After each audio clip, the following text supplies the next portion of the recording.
स्वागत है आपका अपने ही YouTube channel Math King Maker concept पे फोकस। आज हम एक बिल्कुल ब्रांड न्यू सीरीज आपके सामने लेके आ रहे हैं, that is arithmetic series. Arithmetic series को हमने 3 लेवल में डिवाइड किया है, लेवल 1, लेवल 2, लेवल 3। लेवल 1 उन लोगों के लिए है जिन लोगों ने मैथमेटिक्स को कभी छुआ नहीं है, भूल चुके हैं बिल्कुल मैथमेटिक्स। उन लोगों के लिए हम लेवल 1 सीरीज लेके आ रहे हैं। लेवल 2 सीरीज थोड़ा सा और इंटरमीडिएट लेवल की सीरीज है। लेवल 3 सीरीज बिल्कुल हाई फाई सीरीज है। जो आप कम्पिटिटिव एग्जाम्स की तैयारी कर रहे हो, उन कम्पिटिटिव एग्जाम्स की तैयारी को कैसे, सबसे पहले लेकिन आपको लेवल 1, लेवल 2 देखना बहुत ज़रूरी है, तभी आपको लेवल 3 समझ में आएगा। और इसको मैंने बहुत ही कम टाइम फ्रेम में डिसाइड किया है, कम टाइम फ्रेम में ही आपके लिए इसको बनाया है, ठीक है।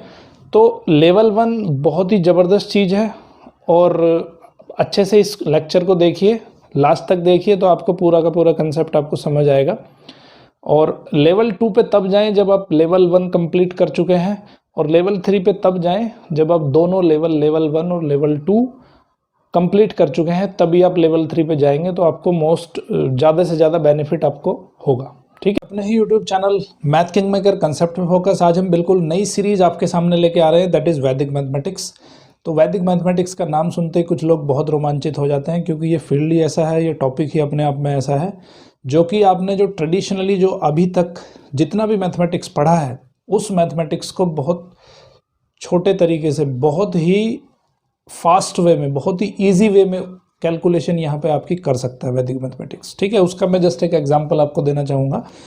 ये बड़ी लंबी सी कैलकुलेशन है, 9999 और यहाँ पे लिखा है 9898। इसको हमें मल्टीप्लाई करना है। तो आपको क्या लगता है कि ट्रेडिशनली इसको मल्टीप्लाई करेंगे तो कितना टाइम लगेगा? मेरे साथ इस वीडियो को पॉज करके आप कैलकुलेशन करिए, और जब आप इसको वीडियो को स्टार्ट कर चुके होंगे तो मैं यहाँ पे आंसर लिख चुका हूँ। देखिए वैदिक मैथमेटिक्स की हेल्प से कितना ईजिली मैं इसका आंसर लिख देता हूँ, ओके। तो ये हो जाएगा आपका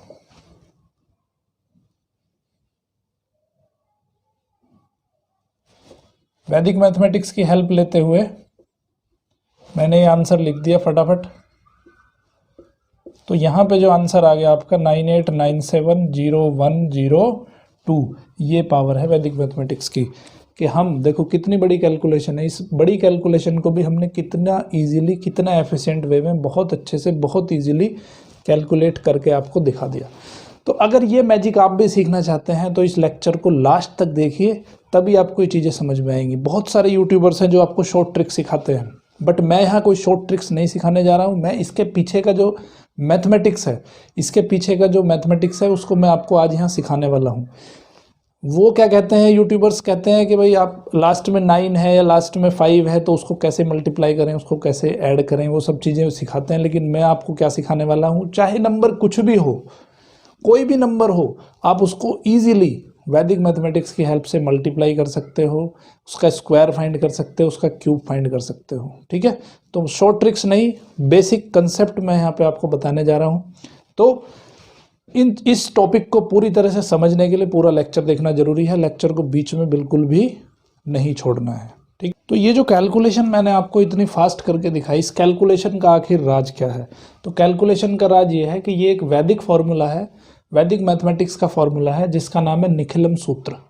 तो निखिलम सूत्र आखिर क्या है, उसको मैं स्टेप बाय स्टेप आपको 2 डिजिट के कैलकुलेशन से 3 डिजिट के कैलकुलेशन, 4 डिजिट के कैलकुलेशन, 5 डिजिट के कैलकुलेशन, 5 डिजिट की मल्टीप्लिकेशन, बेसिकली ये निखिलम सूत्र यूज होता है मल्टीप्लिकेशन के लिए। तो कंसेप्ट वाइज मैं आपको एक एक चीज़ें बिल्कुल कंसेप्चुअली लेके चलूँगा। तो मान लेते हैं कि हमें 2 डिजिट का कोई नंबर है जिसको हमें मल्टीप्लाई करना है। पहले हम 1 डिजिट के नंबर से शुरू करते हैं, ठीक है। सो 1 डिजिट का कोई नंबर लिया हमने, उसकी मल्टीप्लाई कैसे करनी है। और सबसे बड़ी ब्यूटी क्या है यहाँ पे, कि आपको यहाँ पे टेबल याद करने की ज़रूरत नहीं है। लोग क्या करते हैं, स्कूलों में क्या किया जाता है कि टेबल्स आपको बोले 40 तक याद करो, 50 तक याद करो, तो वो टेबल्स यहाँ पे याद करने की ज़रूरत नहीं है। बिना टेबल के याद किए हुए ही आपको 10th तक टेबल याद है, तो उस 10th तक की टेबल से ही आपका पूरा का पूरा वैदिक मैथमेटिक्स यहाँ पे सॉल्व होने वाला है। तो पहले हम 1 डिजिट की कैलकुलेशन पढ़ते हैं। तो कैलकुलेशन 1 डिजिट की पढ़ेंगे, तो यहाँ पे मान लेते हैं हमें 9 और 8 का मल्टीप्लाई करना है, ठीक है। मल्टीप्लाई किसका करना है, 9 और 8 का मल्टीप्लाई करना है। तो यहाँ पे क्या कर देखते हैं हम कि यहाँ पे एक नाम होता है, उसको कहते हैं हम वर्किंग बेस।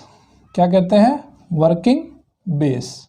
तो वर्किंग बेस में क्या है कि एक ऐसा नंबर लिया जाता है, वर्किंग बेस में नंबर ले लो आप, 10 ले सकते हो, 100 ले सकते हो, 1000 ले सकते हो, ठीक है। इसका लेने का रीज़न क्या है वो मैं बताऊंगा आपको। तो 10, 100, 1000 ये वर्किंग बेस आपने ले लिया। तो इस वर्किंग बेस का मीनिंग क्या है वो समझिए ज़रा। अब यहाँ पे देखो दो चीज़ें हो सकती हैं। पहले हम बात करेंगे कि अगर ये वर्किंग बेस से कम वैल्यूज़ वाली मल्टीप्लिकेशन है तो कैसे करना है, वर्किंग बेस से ज़्यादा वाली है तो कैसे करना है। कंसेप्ट एक ही है, ठीक है। जैसा मैंने आपको पहले बताया कि कंसेप्ट एक ही है, बस उसको सीखना है। तो वर्किंग बेस, अब यहाँ पे देखो वर्किंग, ये नंबर जो हमने लिखे हैं जिनके हमें मल्टीप्लाई करना है, कौन से वर्किंग बेस के पास पड़ रहा है? वो 10 वर्किंग बेस के पास पड़ रहा है, ठीक है। तो अब हम देखेंगे कि इसमें कितनी डेफिशिएंसी है, 9 में कितनी डेफिशिएंसी है। तो डेफिशिएंसी का मतलब नेगेटिव साइन होता है और एफिशिएंसी का मतलब पॉजिटिव साइन होता है। तो हम क्या करते हैं कि 9 में कितनी डेफिशिएंसी है कि वो 10 हो जाए, 1 की डेफिशिएंसी है तो हमने लिख दिया -1। 8 में कितनी डेफिशिएंसी है? 2 की डेफिशिएंसी है तो हमने इसको लिख दिया -2, ठीक है। अब हम यहाँ पे एक ऐसे ये वर्टिकल लाइन ड्रॉ करेंगे। तो वर्टिकल लाइन जब हम ड्रॉ करी हमने, तो फिर हम क्या करेंगे, इसको और इसको मल्टीप्लाई करना है, -1 और -2 को मल्टीप्लाई करना है। तो मल्टीप्लाई करने के बाद हम क्या देखेंगे कि आंसर कितना आएगा हमारा। मैं इसको ऐसे लिख देता हूँ जिससे कि आपको समझने में आसानी रहे, 1 × 2, ओके। ये हमने मल्टीप्लिकेशन में लिख दिया। अब हमें क्या करना है, अब हमें इसे जो है क्रॉस में सब्सट्रैक्ट करना है। चाहे 9 में से 2 सब्सट्रैक्ट करो 7 आता है, 8 में से 1 सब्सट्रैक्ट करेंगे तो भी 7 आता है। तो यहाँ पे हम क्या लिखेंगे, यहाँ पे लिखेंगे या तो 9 - 2, या तो लिखेंगे 9 - 2 या लिखेंगे 8 - 1। आंसर दोनों का सेम ही आता है। तो 9 - 2 कितना हो गया, 7 हो गया, 1:2 कितना हो गया, 2 हो गया, ठीक है। तो आंसर कितना आ गया हमारा, 72 आ गया। समझ में आई बात। तो ये वाला जो पोर्शन है इसका, इस पोर्शन को कहते हैं इसका लेफ्ट पोर्शन। क्या कहते हैं? Left portion. और जो राइट साइड में लिखते हैं हम, इसको कहेंगे हम राइट पोर्शन। समझ आई बात। एक हमारा लेफ्ट पोर्शन हो गया, एक हमारा राइट पोर्शन हो गया। क्लियर है। और 2-3 नंबर देख लेते हैं जिनका हम मल्टीप्लिकेशन करते हैं। तो एक नंबर हम ले लेते हैं, मान लेते हैं इस बार 8 लिया और 7 लिया, इन दोनों का मल्टीप्लाई हमें करना है। तो इनका मल्टीप्लाई कैसे करेंगे, वर्किंग बेस हमने 10 सेलेक्ट कर लिया, पहले ही वर्किंग बेस सेलेक्ट कर लेना है। तो कितनी डेफिशिएंसी है इसमें, 2 की डेफिशिएंसी है, इसमें 3 की डेफिशिएंसी है, ठीक है। फिर इनका मल्टीप्लाई करके लिख देंगे, कितना आ गया, 6 आ गया। 8 - 3 5 और 7 - 2 5, दोनों नंबर एक ही आना चाहिए। तो कितना आंसर आ गया, आंसर आ गया 56। तो एक डिजिट का सिंपली आपने मल्टीप्लिकेशन देखा तो बहुत इजीली वे में हमने इसको मल्टीप्लिकेशन को कर लिया। लेकिन एक डिजिट के मल्टीप्लिकेशन में क्या है, वो तो आप सिंपली भी मल्टीप्लाई कर सकते हो, है ना। तो ये जस्ट मेथड मैंने आपको डिस्क्राइब किया है जिससे कि आपको इजीली समझ आए। अब हम क्या करते हैं, हम 2 डिजिट का मल्टीप्लिकेशन लेते हैं, ठीक है। 2 डिजिट का मल्टीप्लिकेशन कैसे करते हैं उसको थोड़ा देख लेते हैं, आपको और भी चीज़ें क्लियर हो जाएंगी यहाँ से। फिर वो जो सबसे पहले मैंने क्वेश्चन किया था ना, तो आपको फिर समझ में आ जाएगा कि कैसे किया था वो क्वेश्चन। तो अब हम एक नंबर और ले लेते हैं, मान लेते हैं कि 98 और 97, ठीक है। इनका हमें मल्टीप्लाई करना है। तो इनका मल्टीप्लाई करने का तरीका क्या है, बहुत सिंपल है। तो वर्किंग बेस क्या हो जाएगा यहाँ, सबसे पहली चीज़ हमें क्या ध्यान देनी है कि ये नंबर जो है वो किस नंबर के पास में बैठ रहे हैं, उसको कहेंगे उसका वर्किंग बेस। तो 100 के पास में ये नंबर है, कितना डेफिशिएंसी है इसमें 2 का डेफिशिएंसी है, इसमें 3 का डेफिशिएंसी है। लेकिन आपको क्या ध्यान रखना है, क्योंकि यहाँ पे 100 जो है वो 2 डिजिट के नंबर से बड़ा होता है, मतलब 3 डिजिट का पहला नंबर है। तो आपको क्या रखना है या ध्यान कि यहाँ पे 2 नहीं लिखना और 3 नहीं लिखना, आपको यहाँ पे 02 लिखना है, ठीक है। 02 और 03, 02 लिखना है और 03 लिखना है। जब इसको हम मल्टीप्लाई करेंगे, इसको मल्टीप्लाई करना होता है, तो 2 × 3, अब इसको लिखेंगे 06, ना कि 6 ओनली, ठीक है। समझ आई बात। अब यहाँ क्या करेंगे, 98 में से चाहे 3 माइनस करो या 97 में से 2 माइनस करो, आंसर कितना आएगा आपका 95। तो कितना इजीली हमने यहाँ पे मल्टीप्लाई कर लिया, 9506 आ गया इसका मल्टीप्लिकेशन। ठीक है, चलो अब एक और क्वेश्चन देख लेते हैं, एक और एग्जाम्पल देखते हैं 2 डिजिट का ही।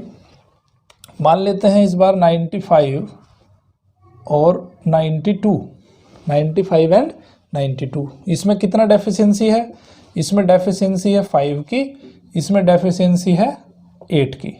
ठीक है, लेकिन अगेन फिर हम क्या करेंगे, इसको 5 8 नहीं लिखेंगे, इसको लिखेंगे 05 और 08। समझ आई बात, 05 और 08। अब क्या करना है, इन दोनों की मल्टीप्लाई करनी है। तो 5 और 8 का मल्टीप्लाई कितना होता है, 40 होता है। और 95 में से 8 माइनस करो या 92 में से 5 माइनस कर लो, कितना हो जाएगा 87। तो आंसर कितना आ गया 8740। तो ये हुआ आपका 2 डिजिट का मल्टीप्लिकेशन। ठीक है, अभी बात सिर्फ मैं डेफिशिएंसी की कर रहा हूँ, एफिशिएंसी की भी बात करेंगे। ओके, तो अभी हम देख लेते हैं 3 डिजिट वाले कैलकुलेशन। मान लेते हैं कैलकुलेशन है 998 और एक है 975। ठीक है, ओके, तो इसमें कितना डेफिशिएंसी है, इसमें डेफिशिएंसी है 002। देखो डेफिशिएंसी निकालने का भी एक तरीका है, तरीका क्या है, 9 from all and 10 from last, 10 from last. तो इसका कहने का मतलब क्या है कि अगर आप वर्किंग बेस जैसे हमने यहाँ पे 1000 लिया है, तो अब हम यहाँ पे डेफिशिएंसी कैसे निकालेंगे कि जो 9 फ्रॉम ऑल, आपको क्या करना है कि 9 इसमें से भी 9 माइनस करना है, इसमें से भी 9 माइनस करना है, बट जो लास्ट डिजिट है उसमें से कितना माइनस करेंगे, उसमें से 10 माइनस करेंगे। तो जब 9 में से 9 माइनस किया 0 आया, 9 में से 9 माइनस किया 0 आया, 10 में से 8 माइनस किया तो कितना आया 2 आया। सेम कंसेप्ट इसके अंदर भी लगाएंगे, 9 में से 9 माइनस करेंगे 0 आएगा, 9 में से 7 माइनस करेंगे 2 आएगा, और 10 में से 5 माइनस करेंगे तो 5 आएगा। ठीक है, ओके, अब हम क्या करने वाले हैं, इसको मल्टीप्लिकेशन में लिखने वाले हैं। देखो हमने बेस क्योंकि यहाँ पे 1000 है तो इसलिए हमने 002 लिखा है और यहाँ पे 025 लिखा है। जब इसको मल्टीप्लाई करेंगे तो कितना आएगा 050 आएगा, और इसमें से इसको माइनस कर दो या इसमें से इसको माइनस कर दो, छोटी क्वांटिटी है उसको माइनस करो। 975 में से 2 माइनस कर दो तो कितना आ जाएगा 973 आ जाएगा। तो आंसर कितना आ गया 973050। आई होप कि अभी जो मैंने पहला क्वेश्चन किया था अभी समझ में आ रहा होगा आपको कि कैसे किया था वो क्वेश्चन। ठीक है, अभी थोड़ा सा इस कैलकुलेशन को और थोड़ा हार्ड बनाते हैं। ठीक है, अभी हम लिखते हैं 998 99998 और यहाँ पे लिखते हैं 97523। ठीक है, ये हमने लिख दिया 97523। अब हम इसको मल्टीप्लाई करने वाले हैं। तो मल्टीप्लाई में क्या तरीका है कि इसको पहले आप क्या करोगे, 9 फ्रॉम ऑल, तरीका क्या बताया डेफिशिएंसी निकालने का, 9 फ्रॉम ऑल। तो 9 में से 9 0, 9 में से 9 0, 9 में से 9 0, 9 में से 9 0 और 10 माइनस 8 2। लास्ट में से क्या, लास्ट किस में से आपको डेफिशिएंट करना है, 10 में से करना है। ठीक है, 10 में से सबट्रैक्ट करना है। अभी इसमें भी same concept, 9 minus 9 0, 9 minus 7 2, 9 minus 5 4, 9 minus 2 7 और 10 माइनस 3 7 हो जाएगा। ठीक है, अब हमें क्या करना है, इसको मल्टीप्लाई करना है। तो इसको मल्टीप्लाई करने का तरीका, 2 7 जा 14, कैरी 1 हो गया, 2 7 जा 14 एंड 1 15, कैरी 1 हो गया, 2 4 जा 8 एंड 1 9, 2 2 जा 4 और एक 0 ये वाली। तो ये नंबर आपको ध्यान रखना है कि जितने नंबर यहाँ पे हो रहे हैं उतने ही नंबर आपके होने चाहिए। ठीक है, समझ आई बात। ओके, तो ये हो गया आपका राइट पोर्शन। लेफ्ट पोर्शन क्या करेंगे, सिर्फ इसमें से 2 माइनस कर देना है। देखो इस नंबर में से 2 माइनस करो, इसका क्रॉस नंबर कौन सा है 2 नंबर है तो ये आ जाएगा 97521, ठीक है। तो ये आ गया इसका मल्टीप्लिकेशन। इसी तरह से आप मल्टीप्लाई कर सकते हो और भी नंबर्स को, ठीक है। ओके, तो अभी हम क्या करते हैं, ये तो केस पढ़ लिया हमने डेफिशिएंसी का, ठीक है। अभी हम केस पढ़ते हैं एफिशिएंसी का। भाई अगर वर्किंग बेस से ज़्यादा नंबर हो, वर्किंग बेस से अगर प्लस में नंबर जाए तो क्या करेंगे हम, तो कैसे करेंगे उसको देखो। जैसे एक मल्टीप्लाई करनी है हमें 11 की और एक मल्टीप्लाई करनी है हमें 12 की, ठीक है। तो 11 और 12 की मल्टीप्लाई कैसे करेंगे, पहले हमने इसमें डेफिशिएंसी लिखा था, अब हम इसमें लिखेंगे efficiency with respect to base. तो बेस के हिसाब से कितनी एफिशिएंसी है इसमें, 10 में एक ऐड करेंगे तो 11 बनेगा, है ना, इसलिए हमने +1 लिख दिया एफिशिएंसी के हिसाब से। 12 को क्या लिखेंगे, +2 लिखेंगे, 2 की एफिशिएंसी है। सेम कंसेप्ट एक ही रहने वाला है, कोई कंसेप्ट चेंज नहीं करेंगे हम यहाँ पे। 1 का 2 में मल्टीप्लाई, देखो यहाँ पे 0-1 नहीं लिखना। 0-1 क्यों नहीं लिखना, क्योंकि यहाँ पे वर्किंग बेस हमारा 10 है, तो यहाँ पे 1 डिजिट का ही नंबर रहेगा। तो जब 1 और 2 की मल्टीप्लाई करेंगे कितना आएगा, 2 आएगा।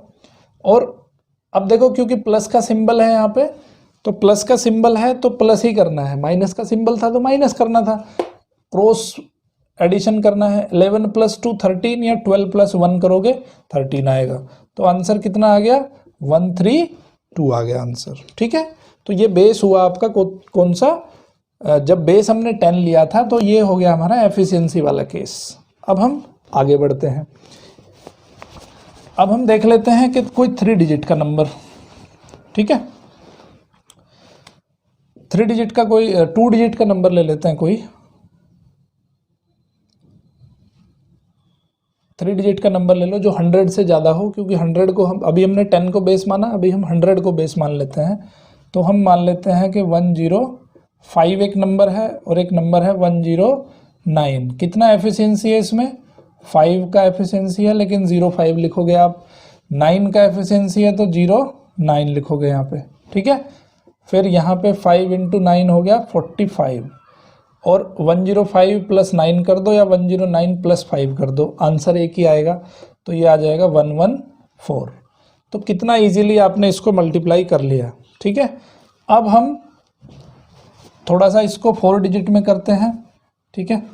4 डिजिट में कर लो इसको, 10101024 मान लेते हैं कि इसका हमें मल्टीप्लाई करना है। तो अब हम क्या करेंगे, इसमें डेफिशिएंसी कितनी है 10 की, लेकिन अब यहाँ बेस क्या बनेगा, बेस बनेगा आपका 1000, तो उसके हिसाब से लिखना है। 1000 में से 1010 माइनस करेंगे तो 1010 में से 1000 माइनस करोगे तो कितना बचेगा, 010 बचेगा। समझ में आई बात, 010 लिखेंगे यहाँ पे, ठीक है, ओनली 10 नहीं लिखना है यहाँ पे। यहाँ पे कितना है 024 लिखेंगे। तो अब फिर वही काम करना है, इनका मल्टीप्लाई करोगे तो 24 × 10 कितना हो गया, 240 हो गया, है ना। इसको और इसको ऐड कर दो या इसको और इसको ऐड कर दो तो कितना बनेगा 1034, ठीक है।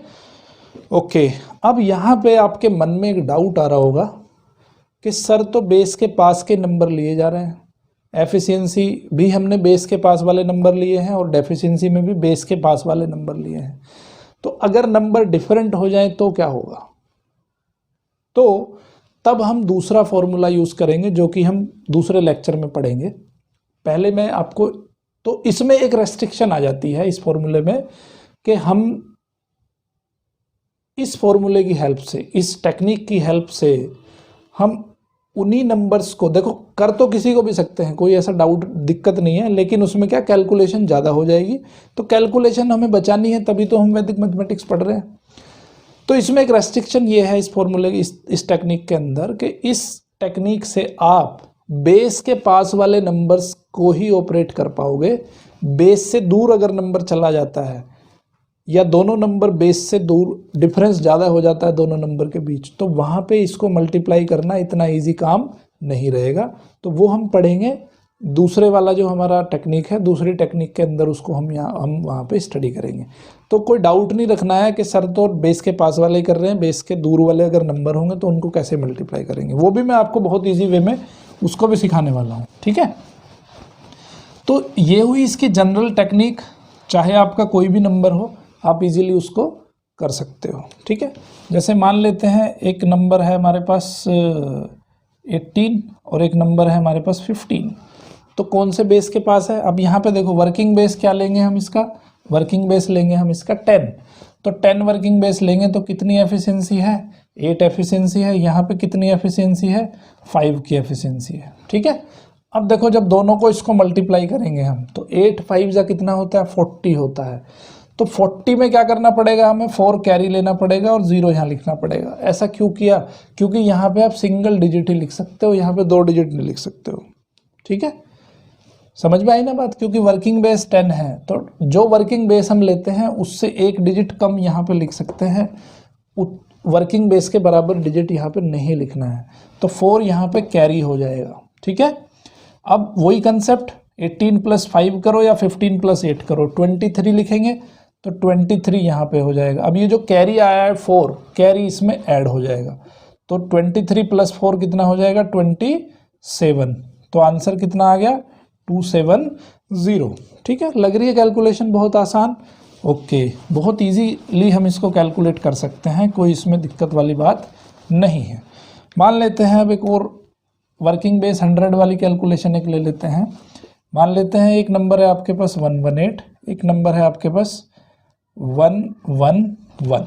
ठीक है, तो इसमें कितना है, +18 एफिशिएंसी है, इसकी एफिशिएंसी कितनी है, +11। ठीक है, ओके, इसको आपको मल्टीप्लाई करना है, तो यहाँ पे क्या लिखेंगे हम, 18 और 11 का मल्टीप्लिकेशन। ठीक है, अब 18 और 11 आ गया यहाँ पे, 18 और 11 का मल्टीप्लिकेशन करने का तरीका, फिर आप देखो वैसे अगर कर सकते हो तो यहाँ पे कर लो, नहीं कर सकते हो तो कैसे करना है, फिर इसको वो अलग पार्ट में ऐड करेंगे, अलग पार्ट में जोड़ तोड़ लेंगे इसको हम। तो यहाँ पे बेस 10 का 8 एफिशिएंसी हो गया, यहाँ बेस 10 का 1 एफिशिएंसी हो गया। ठीक है, तो यहाँ पे लिखेंगे 8 और ये हो जाएगा आपका 19, तो आंसर कितना आया, 198। लेकिन बेस आपका क्या है, 100 है, तो आप क्या लिख सकते हो, केवल 98 ही लिख सकते हो। 1 किस में चला जाएगा, कैरी में चला जाएगा, तो यहाँ पे आपने लिखा 98 और 1 चला गया आपका कैरी के अंदर, तो 118 + 11 कितना हो गया, 129 हो गया।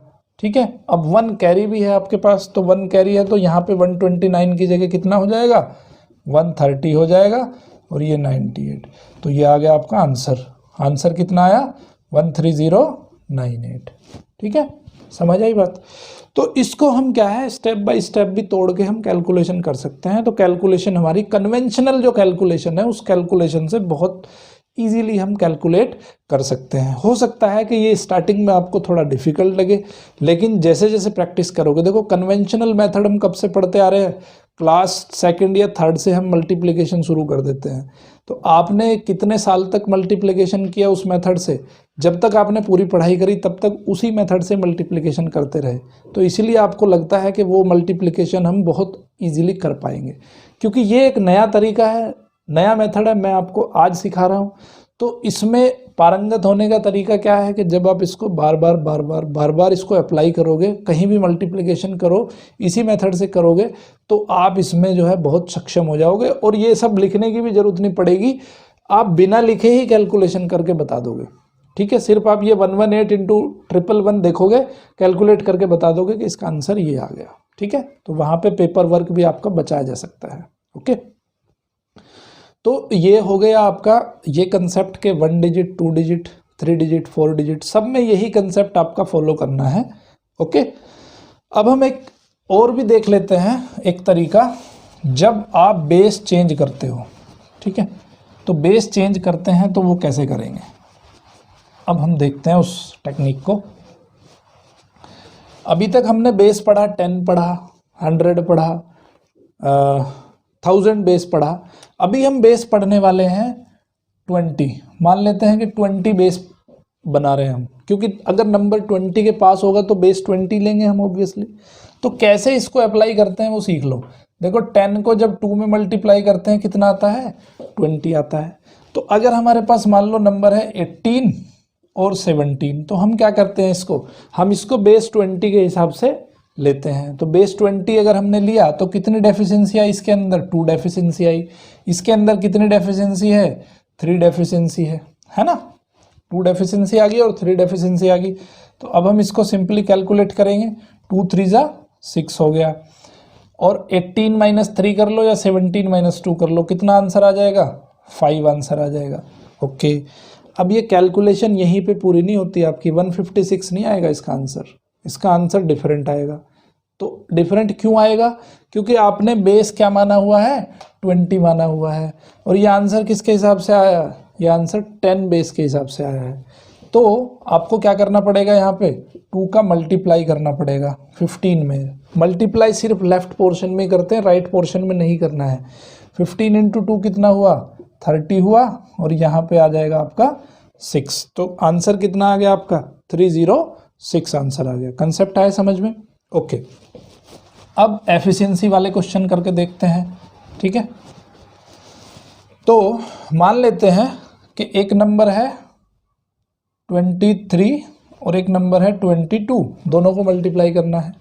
तो कैसे करेंगे, इसमें बेस 20 की एफिशिएंसी 3 है, इसमें बेस 20 की एफिशिएंसी 2 है, मल्टीप्लाई कर लो, 2 3 जा 6 और 23 प्लस 2 हो जाएगा 25। क्योंकि ये बेस 10 पे कैलकुलेट हुआ है, बट आपने बेस क्या माना है, 20 माना है, तो आप क्या करोगे, इसमें 2 का मल्टीप्लाई कर लोगे, तो ये हो जाएगा 50 और इधर लिखा हुआ है 6, तो आंसर आ जाएगा आपका 506। समझ में आया कंसेप्ट। अभी 30 बेस पे कैलकुलेट करके देखते हैं। मान लेते हैं कि बेस 30 है। भाई अगर 30 के पास वाला नंबर होगा तो बेस 10 नहीं ले पाओगे आप, बेस तब 30 लेना पड़ेगा। तो हम क्या करेंगे, फिर उसमें सेम कंसेप्ट करेंगे उसमें भी, कि 10 इंटू 3 क्या होता है, 30 होता है। समझ गए बात। तो अगर हम ले रहे हैं नंबर, पहले हम डेफिशिएंसी वाला केस कंसिडर करते हैं। मान लेते हैं 28 है और 27 है, तो ये बेस 30 पे कितना डेफिशिएंट है, 2, और ये बेस 30 पे 3 डेफिशिएंट है। सिंपल कैलकुलेशन, 2 3 जा 6 और 28 माइनस 3 कितना आ गया, 25 आ गया। अब इसमें 3 का मल्टीप्लाई करना पड़ेगा, तो ये कितना हो गया, 75, और यहाँ पे 6 आ गया। तो ये आ गया आपका एक्चुअल में आंसर। अब एफिशिएंसी वाला केस एक देख लेते हैं। मान लेते हैं 32 और 33, तो इसमें कितनी एफिशिएंसी है, 2 है, इसमें कितनी एफिशिएंसी है, 3 है। 2 3 जा 6, 32 प्लस 3 कितना हो गया, 35 हो गया। मल्टीप्लाई कितनी करनी पड़ेगी, इसमें 3 की मल्टीप्लाई करनी पड़ेगी, ये कितना आ जाएगा, 105, और ये आ जाएगा 6। तो अगर 32 और 33 की मल्टीप्लाई करते हैं तो आंसर हमारा ये आ जाएगा 1056। अब सेम कंसेप्ट को हम बेस 40 पे कैलकुलेट करने की कोशिश करेंगे, क्योंकि अगर नंबर आपका 40 के पास होगा तो बेस आपको 40 लेना पड़ेगा, है ना। तो अभी हम इसको बेस 40 पे कैलकुलेट करते हैं। तो मान लेते हैं कोई 38 ले लिया और एक 37 ले लिया, तो बेस 40 पे कैलकुलेट करेंगे। कितनी डेफिशिएंसी, -2 -3 मल्टीप्लाई 6, 38 माइनस 3 35 आ गया। अब इसको मल्टीप्लाई किसने से करना पड़ेगा, 4 से करना पड़ेगा, तो ये हो गया आपका 140, और यहाँ पे आ गया 6। तो आंसर कितना आ गया, 1406। एक एफिशिएंसी वाला केस कंसिडर करते हैं, 42 43, यहाँ पे +2 की एफिशिएंसी, यहाँ पे +3 की एफिशिएंसी, 2 3 जा 6, ये आ जाएगा 45। इसको 4 से मल्टीप्लाई करना पड़ेगा, तो ये आ जाएगा आपका 180, और यहाँ पे आ जाएगा 6। ठीक है, तो ये हो गया आपका 1806। समझ आई बात। अब हम 50 पे अगर बेस है, 50 अगर बेस है हमारा, तो उस पे कैसे कैलकुलेट करेंगे उसको भी थोड़ा देख लेते हैं। ठीक है, तो बेस 50 को हम 2 तरह से लिख सकते हैं। बेस 50 को लिखने का तरीका एक तो ये है कि 10 इंटू 5 इज इक्वल टू 50, एक तो ये तरीका है।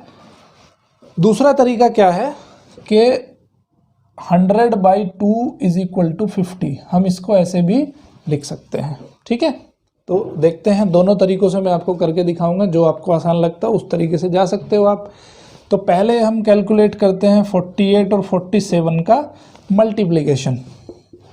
तो हम बेस 50 ले रहे हैं, तो 50 बेस में कितना डेफिशिएंसी है, 2 है, इसमें डेफिशिएंसी कितना है, इसमें डेफिशिएंसी है 3। ओके, तो अब यहाँ पे क्या होगा, 2 3 जा 6 आ जाएगा, और 48 माइनस 3 कितना होगा, 45 होगा, मल्टीप्लाई कितने का करना पड़ेगा, 5 का करना पड़ेगा। 5 5 जा 25, 5 4 जा 20, 22। तो ये आ गया आपका फाइनल आंसर। ठीक है, 2256। अब हम इसको करते हैं जो है दूसरे तरीके से। दूसरा तरीका कौन सा है हमारा, जब हमने बेस 50 लिया। तो अब हम देख लेते हैं कि बेस अगर 50 है, हमने 100/2 के हिसाब से अगर बेस लिया है तो कैसे कैलकुलेट होगा वो, उसका तरीका डिफरेंट होगा। कैसे, जैसे 48 और यहाँ पे लिखा हमने 47, तो इसमें 50 का कितना डेफिशिएंसी है। अब यहाँ पे देखो, यहाँ पे एक चीज़ आपको ध्यान रखनी है कि आपको डेफिशिएंसी लिखनी है 100 के हिसाब से। समझ में आई बात। तो 100 के हिसाब से जब डेफिशिएंसी लिखते हैं तो यहाँ पे 02 लिखना जरूरी है। बेस तो आपका 50 ही रहेगा, बट लिखने का तरीका चेंज हो जाएगा। यहाँ पे लिखना पड़ेगा आपको 02 और यहाँ पे लिखना पड़ेगा आपको 03। समझ गए बात। ओके, अब इसको कैलकुलेट करते हैं। तो यहाँ पे जो मल्टीप्लाई करके आएगा, मल्टीप्लाई करके कितना आ जाएगा, 2 3 जा 6, और यहाँ पे जब हम मल्टीप्लाई, यहाँ पे जब हम माइनस करेंगे तो कितना आ जाएगा, 4 5। ठीक है, तो ये हो गया आपका 4506। ओके, तो ये कितना आ गया, 4506 आ गया। अभी हमें क्या करना है, 2 का डिवीज़न भी तो करना है। 2 का डिवीज़न करेंगे अब हम, तो 2 से डिवाइड करेंगे तो ये कितना बचेगा, 22.5 बचेगा। ठीक है, 22.5, और यहाँ पे कितना बचेगा, 06 बचेगा। अब इस हाफ का मतलब क्या है, जब इस हाफ को हम आगे लेके जाएंगे तो ये हाफ क्या होगा, देखो यहाँ पे 100 की तरह हम इसको ट्रीट कर रहे हैं, है ना। समझ गए बात। ये जो डिजिट है हमारी वो 100 में ट्रीट कर रहे हैं हम इसको। ठीक है, क्योंकि यहाँ पे 2 डिजिट ली है हमने। तो अगर ये हाफ उधर कैरी होगा तो ये 50 की तरह ट्रीटमेंट होगा इसका, 50 की तरह। तो 50 + 6 कितना हो जाएगा, 56 हो जाएगा। तो ये क्या बनेगा, 2256 आ जाएगा। दोनों तरह से आपका आंसर बिल्कुल सेम टू सेम आएगा। ठीक है, समझ गए कंसेप्ट। तो यहाँ पे कंफ्यूज नहीं होना है कि बेस चेंज कर रहे हैं कि नहीं कर रहे हैं। देखो, वीडियो थोड़ा सा लंबा जरूर होगा। जो आप यूट्यूब पे देखते हो, यूट्यूब पे जो शॉर्टकट देखते हो, वो वीडियो 2 मिनट 4 मिनट 5 मिनट के रहेंगे। लेकिन आपको यहाँ बहुत बड़ा कंसेप्ट सीखना है, तो कंसेप्ट सीखने के लिए वीडियो की लेंथ थोड़ी ज़्यादा ही रहेगी। ठीक है, एग्जाम्पल देख लेते हैं। इसको हम 2 तरीके से सोल्व कर सकते हैं। पहला तरीका क्या है कि हम वर्किंग बेस किसको माने, इस केस में हम वर्किंग बेस मान लेते हैं 100 × 5 को। ठीक है, 100 × 5 दैट इज 500। ठीक है, तो यहाँ हम इसको वर्किंग बेस 100 से करेंगे। तो 489 में से अगर आप उसको एज ए वर्किंग बेस 100 अगर ट्रीट कर रहे हैं हम, ठीक है, तो यहाँ पे डेफिशिएंसी कितने लिखेंगे, 100 के हिसाब से डेफिशिएंसी लिखनी है। ठीक है, 100 के हिसाब से डेफिशिएंसी लिखेंगे। तो 100 के हिसाब से डेफिशिएंसी कितनी आ जाएगी, यहाँ पे 11 आ जाएगी। ठीक है, 011 नहीं लिखेंगे, 011 नहीं लिखेंगे, क्योंकि 011 किसके हिसाब से होगी, 1000 के हिसाब से होगी। ठीक है, या 500, 1000 जब बेस कंसिडर करेंगे तब ये जो है 011 होगी, वो भी डिस्कस करूँगा मैं। तो 475 में कितने डेफिशिएंसी है, -25। ठीक है, अब इसको मल्टीप्लाई कर दो, 11 5 जा 55, 11 2 जा 22, 22 and 5 27। लेकिन यहाँ पे 7 लिखेंगे, 2 हम यहाँ पे कैरी करेंगे। ठीक है, क्योंकि यहाँ पे मैक्सिमम हम 2 डिजिट ही लिख सकते हैं। अब इसको जो है इसमें से माइनस कर लो, तो ये हो जाएगा 464, 475 - 11 464 हो गया। अभी हमने इसको वर्किंग बेस क्या मानना था, वर्किंग बेस है हमारा 500, तो उसको कैसे ट्रीट कर रहे हैं हम, 100 × 5 की तरह ट्रीट कर रहे हैं। तो यहाँ पे 5 का फिर मल्टीप्लाई करना पड़ेगा, मल्टीप्लाई कर लो, 5 4 जा 20, 5 6 जा 30, 32 और 5 4 जा 20 and 23। ठीक है, अब यहाँ पे आपने 75 लिखना है और 2 यहाँ पे कैरी है आपका। तो ये कितना हो जाएगा, 2322, 2 इधर ऐड कर देंगे, 232275। तो आंसर क्या आ गया आपका, 232275। अब इसका एक दूसरा भी तरीका है। दूसरा तरीका क्या है कि अगर हम इसको वर्किंग बेस मान लें 100/2। ठीक है, 100/2 मतलब 489 है और ये है 475। 5। अब हम इसको वर्किंग बेस मान लेते हैं 1000/2 मान लेते हैं 500, ठीक है। तो अब इसको 1000 की तरह ट्रीट करना है हमें, ठीक है। तो अब यहाँ पे 3 डिजिट लिखनी है हमें। जैसे यहाँ पे हमने लिखा था 11, क्योंकि हमने वर्किंग बेस जो है एज ए 100 ट्रीट कर रहे थे उसको, तो यहाँ पे 1000 के रेस्पेक्ट में ले रहे हैं हम, ठीक है। बट वर्किंग बेस क्या है हमारा 500 है, तो हम इसको उस तरीके से 1000 के हिसाब से ट्रीट करेंगे। तो 1000 के हिसाब से जब ट्रीट करेंगे तो यहाँ कितना लिखेंगे 011 लिखेंगे। वैसे वर्किंग बेस 500 ही है, बट उसे 1000 के हिसाब से ट्रीट करना है हमें। तो ये हो जाएगा 025, ठीक है। मल्टीप्लाई करेंगे इसकी तो कितना आया 275। अब यहाँ पे देखो 275 पूरा का पूरा लिखना है, क्योंकि यहाँ पे 3 डिजिट हम लिख सकते हैं। अगर 1000 के हिसाब से हम इसको ट्रीट करेंगे तो यहाँ पे 3 डिजिट लिखी जा सकती हैं। 275 आ गया। अब इसको इसमें से माइनस करके लिखेंगे 464। लेकिन यहाँ क्या करना है हमें 2 से डिवीजन करना है, तो 2 से इसको डिवाइड कर दो तो ये आ जाएगा 232, ठीक है। 232 और यहाँ पे क्या लिखना है 275 लिखना है। तो आंसर कितना आ गया 232 275। तो दोनों तरीके हैं आपके पास, चाहे इस तरीके से कर लो चाहे उस तरीके से कर लो, ठीक है। तो ये जो कहानी हुई, ये कहानी हुई कि आपको बेस का कंसेप्ट, मेरा मकसद जो है वो बेस कंसेप्ट समझाना है कि बेस हम कैसे मानेंगे, मल्टीपल बेस भी कैसे हो सकता है। तो कई तरीके मैंने आपको सिखा दिया। यहाँ पे कंफ्यूज नहीं होना है, कंसेप्ट को पकड़ना है, कंसेप्ट को सीखने की कोशिश करनी है। अभी हम एक चीज़ और देख लेते हैं। देखो अभी यहाँ पे क्या सीखा हमने, या तो दोनों में डेफिशिएंसी हो रही थी या दोनों में एफिशिएंसी हो रही थी, है ना। अभी तक जो हमने केस स्टडी किए हैं दोनों में या तो डेफिशिएंसी थी या एफिशिएंसी थी, मतलब दोनों में या तो प्लस साइन था या दोनों में माइनस साइन था, सेम साइन थे। अगर साइन डिफरेंट हो जाते हैं तो क्या केस होगा, वो केस भी हम थोड़ा देख लेते हैं, ठीक है। मान लेते हैं कि पहले एक डिजिट से शुरू करते हैं। मान लेते हैं एक हमारे पास 9 है और एक हमारे पास 11 है। वर्किंग बेस इसका 10 हो गया। तो कितनी डेफिशिएंसी है 1 की, कितनी एफिशिएंसी है 1 की, ठीक है। अब सेम कंसेप्ट, यहाँ पे जब -1 और +1 को मल्टीप्लाई करते हैं तो आंसर क्या आता है -1 आता है। और इस 9 + 1 कर लो। देखो जब क्रॉस करने जाएंगे तो यहाँ प्लस का साइन है तो 9 + 1 करना पड़ेगा, यहाँ माइनस का साइन है तो जब यहाँ क्रॉस करने जाएंगे तो 11 - 1 होगा। तो आंसर कितना आएगा 10 आएगा। समझ में आई बात? ओके। अब क्या करना है हमें, कहानी देख लो जरा। अब यहाँ पे लिखा है आपने 10 और यहाँ पे लिखा है -1, तो आप क्या करोगे, ये -1 है तो इसको प्लस बनाने के लिए क्या करना पड़ेगा, इधर से एक डिजिट उठा के उधर हम उधर जो है कैरी फॉरवर्ड करेंगे उसको। तो यहाँ से जब एक डिजिट लेके जाएंगे हम, ठीक है, यहाँ से कैरी करके उसको उधर लेके जाना है हमें। तो यहाँ पे कितना बचेगा, यहाँ पे 9 बच जाएगा और ये जब एक डिजिट उधर जाएगी तो वो कितना बनेगा, वहाँ पे 10 बनेगा। तो 10 - 1 कितना बनेगा 9 बनेगा। समझ में आया कंसेप्ट? तो ये आंसर आ गया आपका 99। कोई बात नहीं। अब 2 डिजिट का एक क्वेश्चन देख लेते हैं और थोड़ा कंसेप्ट क्लियर हो जाएगा, ठीक है। 2 डिजिट का क्वेश्चन देख लेते हैं। अब की बार हम इसको क्या करते हैं, इसको 99 मान लेते हैं और इसको 110 मान लेते हैं, ठीक है। वर्किंग बेस क्या है आपका 100 है, तो 99 - 1 हो जाएगा, 01 लिखेंगे। आदत डाल लो ये 0 कैसे लिखते हैं, क्योंकि यहाँ वर्किंग बेस 100 है इसलिए यहाँ पे 2 डिजिट लिखनी पड़ेंगी हमें, तो इसलिए इसको लिखा हमने 01।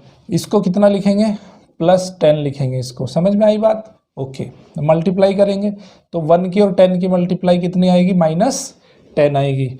और 99 + 10 कर लो या 110 - 1 कर लो तो कितना आएगा 109 आ जाएगा, 109 आ जाएगा, ठीक है।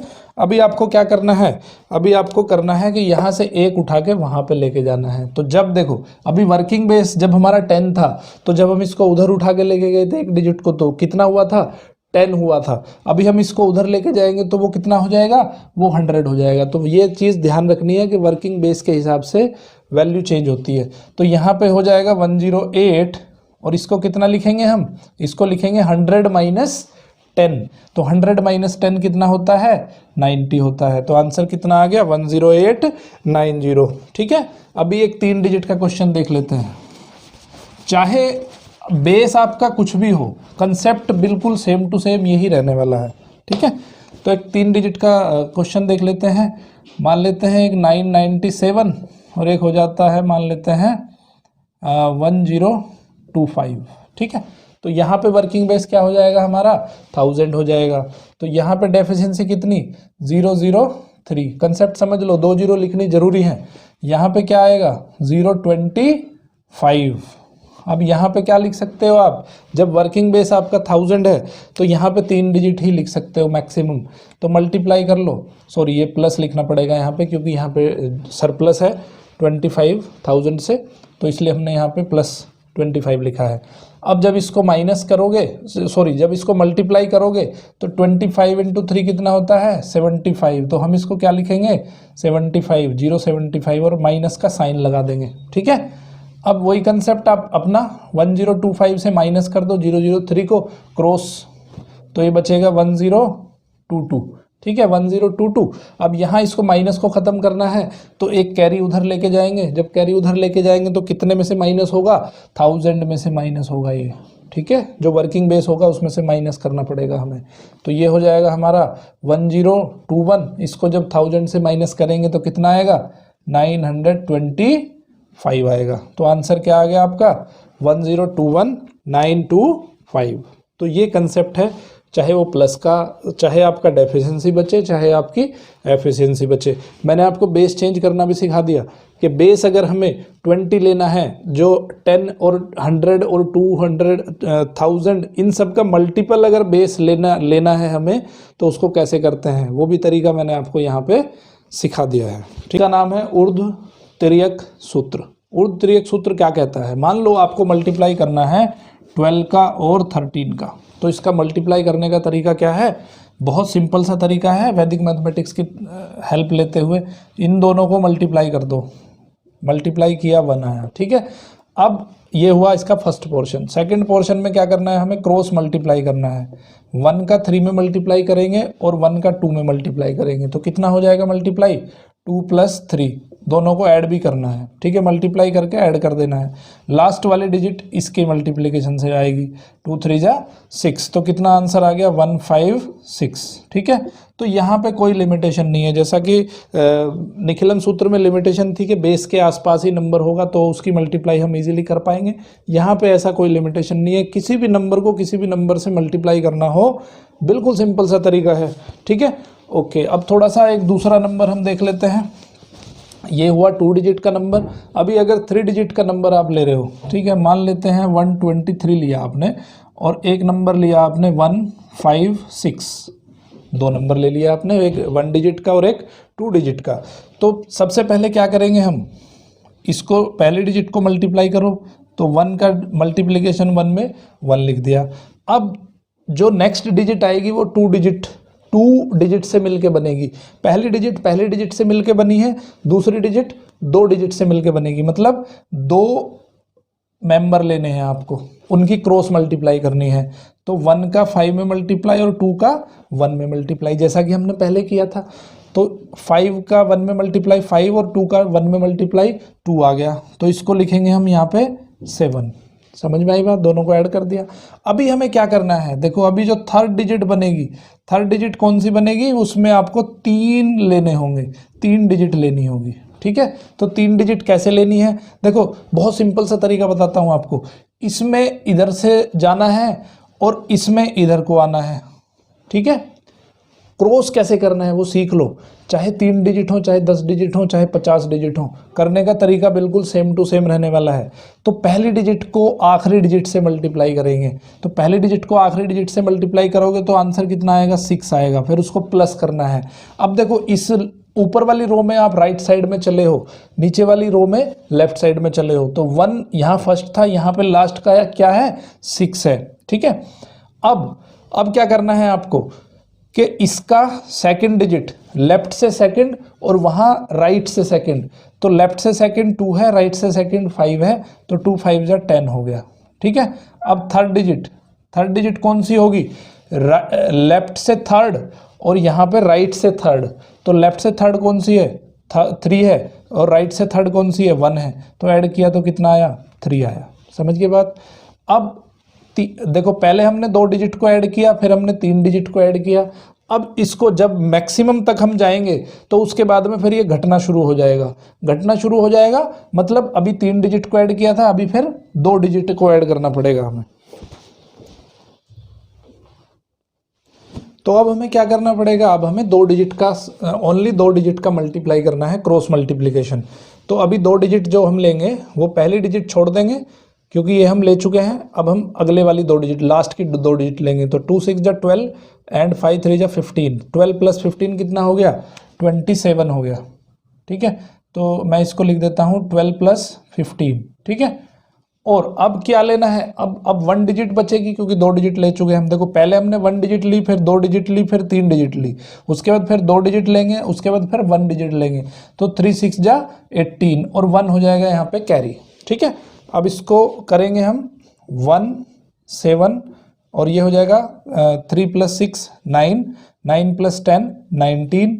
तो यहाँ पे 1 कैरी हो जाएगा और 12 प्लस 15 27, 2 कैरी हो जाएगा और यहाँ पे 8 1 कैरी हो गया। ठीक है, तो अब इसको हम लिखना शुरू करेंगे। सबसे पहले 8 लिख लो, फिर 1 प्लस 7 क्योंकि 1 कैरी था 7, 1 प्लस 7 कितना हो जाएगा 9 हो जाएगा। ठीक है, 2 प्लस 9 11 हो जाएगा। तो 1 और कैरी हो गया, 1 1 यहाँ पे ऑलरेडी कैरी था, 1 1 यहाँ पे और कैरी हो गया। ठीक है, क्योंकि 2 प्लस 9 हुआ 11, तो उसका 11 का 1 लिखा, 1 कैरी हो गया। अब यहाँ पे कैरी कितने हो गए, 2 हो गए। 2 प्लस 7 कितना हो गया 9 हो गया और यहाँ पे 1 लिखा। ठीक है, तो इस तरह से हम इसको करना है। ठीक है, अब ये 3 डिजिट का हो गया। 4 डिजिट में भी अगर होता तो क्या होता, पहले हम 1 पार्ट लेंगे, पहले 1 डिजिट का मल्टीप्लिकेशन, फिर 2 डिजिट का क्रॉस मल्टीप्लिकेशन, फिर 3 डिजिट का क्रॉस मल्टीप्लिकेशन। क्रॉस मल्टीप्लिकेशन लिखने का तरीका क्या है कि लेफ्ट से राइट की तरफ चलो, तो लेफ्ट मोस्ट डिजिट का मल्टीप्लिकेशन होगा राइट मोस्ट डिजिट के साथ, फिर लेफ्ट से दूसरी डिजिट का मल्टीप्लिकेशन होगा किसके साथ, जो राइट से दूसरी डिजिट होगी। लेफ्ट से तीसरी डिजिट का मल्टीप्लिकेशन किसके साथ होगा, जो राइट से तीसरी डिजिट होगी। तो मैं आपको यहाँ पे एक जनरल एक तरीका लिख देता हूँ। जनरल तरीका फिर क्या हो जाएगा, मान लो ये A B C D E F, ठीक है, इस तरह से लिखा है। ठीक है, और यहाँ पे X Y Z, या इसको मैं स्मॉल लेटर में लिख देता हूँ A B C D E F। ठीक है, कुछ भी नंबर हो सकता है लास्ट में भी। तो इनको कैसे मल्टीप्लाई करना है वो मैं तरीका बता देता हूँ आपको। क्या करना है, मान लो सॉरी यहाँ पे मान लेते हैं हम F तक ही छोड़ देते हैं इसको। ठीक है, कितने डिजिट है इसमें, 1 2 3 4 5 6 डिजिट है। तो इसको मल्टीप्लिकेशन करने का तरीका, पहला जो पोर्शन आएगा वो इसका मल्टीप्लाई आएगा, यानी कि A। देखो तरीका सीख लो, तरीका सीख लो तो चीज़ें आसान हो जाएंगी। दूसरी बार में क्या लेना है, दूसरा पोर्शन क्या बनेगा, 2 डिजिट का क्रॉस मल्टीप्लिकेशन। 2 डिजिट का क्रॉस मल्टीप्लिकेशन A का B के साथ और प्लस A का B के साथ। ठीक है, अब 3 डिजिट का क्रॉस मल्टीप्लिकेशन, A का पहले C के साथ। अब खाली हमें क्या करना है, हमें 3 डिजिट कंसिडर करनी है बस ये। ठीक है, तो अब यहाँ से लेफ्ट चलेंगे, यहाँ से राइट चलेंगे। तो A का C के साथ मल्टीप्लिकेशन, AC प्लस लेफ्ट से फर्स्ट डिजिट थी, राइट से फर्स्ट डिजिट थी। अब लेफ्ट से सेकंड डिजिट होगी तो राइट से सेकंड डिजिट होगी। तो ये हो जाएगा BB प्लस ये C A के साथ मल्टीप्लाई हो जाएगा। ठीक है, फोर्थ पोर्शन क्या बनेगा, फोर्थ पोर्शन आपका अब क्या करना है हमें, अब हमें 4 का पेयर लेना है। ठीक है, और उन 4 पेयर में क्रॉस मल्टीप्लाई करना है। तो अब यहाँ से शुरुआत करेंगे, A से शुरुआत करेंगे। A से पहले D का मल्टीप्लाई करना है, A से D का मल्टीप्लाई हो गया, प्लस फर्स्ट डिजिट का लास्ट डिजिट से मल्टीप्लाई हुआ, सेकंड डिजिट का लेफ्ट से सेकंड डिजिट का मल्टीप्लाई किसके साथ होगा, राइट से सेकंड डिजिट के साथ। तो ये हो जाएगा BC प्लस, अब लेफ्ट से थर्ड डिजिट का मल्टीप्लाई किससे होगा, राइट से थर्ड डिजिट के साथ। तो ये हो जाएगा B और C प्लस, अब लास्ट डिजिट का मल्टीप्लाई फर्स्ट डिजिट से हो जाएगा। तो ये हो जाएगा DA। कितनी डिजिट हो चुकी है अभी तक, 4 डिजिट हो गई। अभी हमें क्या करना है, अभी हमें 5 डिजिट लेनी है। ठीक है, तो अभी 5 डिजिट के बारे में कंसिडर करेंगे। ये 5 के बारे में कंसिडर करेंगे। ठीक है, तो a का मल्टीप्लाई किसके साथ, e के साथ। मैं समझा देता हूँ आपको, बाकी आराम से कर लेना। a का e के साथ, b का d के साथ, c का c के साथ, b का d के साथ होगा, a का e के साथ होगा। इसमें कोई कंफ्यूजन नहीं होना चाहिए। और उससे अगली वाली क्या होगी, 6 डिजिट कंसिडर करेंगे। a का f के साथ, b का e के साथ, c का d के साथ, d का e के c के साथ, e का b के साथ, f का a के साथ मल्टीप्लिकेशन करेंगे, उसको ऐड कर देंगे। अभी देखो 6 की 6 डिजिट पूरी हो चुकी है। अभी वापस से उल्टा चलना है, 6 डिजिट हो गए, उसके बाद 5 डिजिट कंसिडर करेंगे। तो अभी इस पहले वाले डिजिट को छोड़ देंगे, है ना। अभी ये 5 डिजिट कंसिडर करेंगे, समझ गए बात। तो ये 5 डिजिट कंसिडर करेंगे तो क्या करेंगे, b को f के साथ, c को e के साथ, d को d के साथ, e को c के साथ, b को f के साथ। 5 डिजिट हो गई। अभी 4 डिजिट कंसिडर करनी है, तो ये दोनों डिजिट छोड़ दोगे, अब ये 4 कंसिडर करोगे। ठीक है, इनको भी सेम पैटर्न में हमें मल्टीप्लाई करना है। फिर 3 डिजिट ये वाली 3 डिजिट मिलके बनाएंगी, फिर 2 डिजिट ये वाली मिलके बनाएंगी, और फिर लास्ट में 1 डिजिट ये और ये मिलके बनाएंगे। ठीक है, बहुत ही सिंपल तरीका है, किसी भी नंबर का मल्टीप्लाई यहाँ पे कर सकते हो। अब हमें एक चीज़ देखनी है कि जो हमने पढ़ा थे, 2 मेथड हमने यहाँ पे पढ़े हैं, निखिलम सूत्र और एक उर्तरीयक सूत्र। तो दोनों को कब कब यूज़ करना चाहिए। देखो निखिलम सूत्र मैंने आपको बताया था कि जब बेस के नज़दीक नंबर हो तो हम वहाँ उसको मल्टीप्लाई करना हमें आसान रहेगा। अब हम थोड़ा सा कंपैरिजन देख लेते हैं, ठीक है, कि कौन सा मेथड से कैलकुलेशन जल्दी हो रही है। तो जिससे आपको देखो माइंड क्लियर होना चाहिए कि कौन से मेथड से कैलकुलेशन करनी है, कौन से मेथड से मल्टीप्लाई करनी है, जिससे कि आपका टाइम बचे। ठीक है, ओके, अब हम एक कंपैरिजन देख लेते हैं दोनों मेथड के अंदर। जो हमने निखिलम सूत्र पढ़ा है और उर्तरीयक सूत्र पढ़ा है, दोनों का कंपैरिजन क्या है। देखो कंपैरिजन वैसे तो कुछ नहीं है, क्योंकि दोनों ही फॉर्मूलों का अलग अलग यूज़ है। जब हम बेस के नज़दीक हो तो निखिलम सूत्र यूज़ करना है, जब बेस के नज़दीक ना हो तो तब हमें उर्तरीयक सूत्र यूज़ करना है। तो लेकिन एक ट्राई कर लेते हैं और देखते हैं कि क्या होता है। कमेंट बॉक्स में आपको भी ज़रूर बताना है कि आपको क्या लगता है कि उर्तरीयक सूत्र अच्छा है या इजी है, या फिर निखिलम सूत्र इजी है। दोनों कमेंट बॉक्स में ज़रूर मुझे बताइएगा। चलिए इसको यहाँ देखते हैं। बेस 1000 के पास इसको देख लेते हैं। तो बेस 1000 पे ये कितना हो जाएगा, 015 आएगा यहाँ पे, है ना। डेफिशिएंसी हो जाएगी 015 की। इसमें डेफिशिएंसी कितनी हो जाएगी, इसमें डेफिशिएंसी हो जाएगी 522 की। ठीक है, इसको मल्टीप्लाई करते हैं। 15 2 × 30, 3 आ गया कैरी। 15 2 × 30, 33 आ गया। 15 5 × 75 एंड 3 78 आ गया। लेकिन हम यहाँ पे क्या करेंगे, 7 को एज ए कैरी लेंगे, क्योंकि 3 डिजिट से ज़्यादा नहीं लिख सकते हैं। यहाँ पे हो जाएगा आपका 463, 478 माइनस 15, 463 हो जाएगा। ये हो जाएगा 470, 7 को इधर ऐड कर देंगे तो ये हो जाएगा 470830। ठीक है, ये आ गया फाइनल आंसर। तो ये किया हमने निखिलम सूत्र से। अब हम इस पे लगाते हैं उर्तरीयक सूत्र, तो देखते हैं क्या होता है। 9 4 जा 36, 9 7 जा 63, 63 प्लस 32 कितना हो गया, 95 हो गया। 95, 9 यहाँ पे कैरी ले लिया। 9 8 जा 72, 72 प्लस 56, 72 प्लस 56 हो गया आपका 128, 128 प्लस 20 148। तो 148 का 8 ले लिया, 14 यहाँ पे कैरी कर दिया हमने। ठीक है, ओके। उसके बाद 8 8 जा 64, 64 प्लस 35 ये हो गया 90, 64 प्लस 35 99 हो गया। 9 यहाँ पे लिया, 9 यहाँ पे लिया। ठीक है, 5 8 जा 40, 0 यहाँ पे लिया, 4 कैरी। तो ये हो जाएगा 0 9 4 13, एक कैरी हो गया, 9 ऑलरेडी है। 10 प्लस 8 18, एक कैरी हो जाएगा, 15 हो जाएगा। 15 प्लस 5 20, 2 कैरी हो जाएगा। 2 प्लस 9 11, 11 और 36 47। तो 470830 दोनों से ही आंसर आ जाएगा। तो फाइनल निष्कर्ष यही है कि देखो, जहाँ पे तलवार का काम होता है वहाँ सुई काम नहीं कर सकती, और जहाँ सुई का काम होता है वहाँ पे तलवार काम नहीं कर सकती। तो ये डिफरेंस आपको जानना बहुत ज़रूरी है। तो कैलकुलेशन बहुत इजी हो जाएगी, मल्टीप्लिकेशन बहुत इजी हो जाएगी। तो आप इस चीज़ को ध्यान में रखो कि कौन सा तरीका कहाँ पे अप्लाई करना है। ठीक है, दोनों ही तरीकों का अपना अपना यूज़ है, दोनों ही तरीकों को हम अप्लाई कर सकते हैं। तो ये यहाँ पे मैं इस लेक्चर को यहाँ पे कंक्लूड करता हूँ। तो अगर ये तरीका आपको अच्छा लगा है तो इस लेक्चर को ज़रूर लाइक करिए, शेयर करिए लोगों के साथ, जिससे कि ये लेक्चर ज़्यादा से ज़्यादा लोगों तक पहुँच सके। और बिना निखिलम सूत्र के अगर आपने ये ओनली ये लेक्चर देखा है तो उसका कोई यूज़ नहीं है, आपको अच्छे से समझ में नहीं आएगा। ठीक है, चैनल को ज़रूर आप सब्सक्राइब करिए बेल आइकन के साथ, क्योंकि आने वाले जो मेरे वीडियोस होंगे वो और भी अच्छे आपको लगने वाले हैं और भी ज़्यादा गुड होने वाले हैं। Thank you very much. देखते रहिए मैथ किंग मेकर।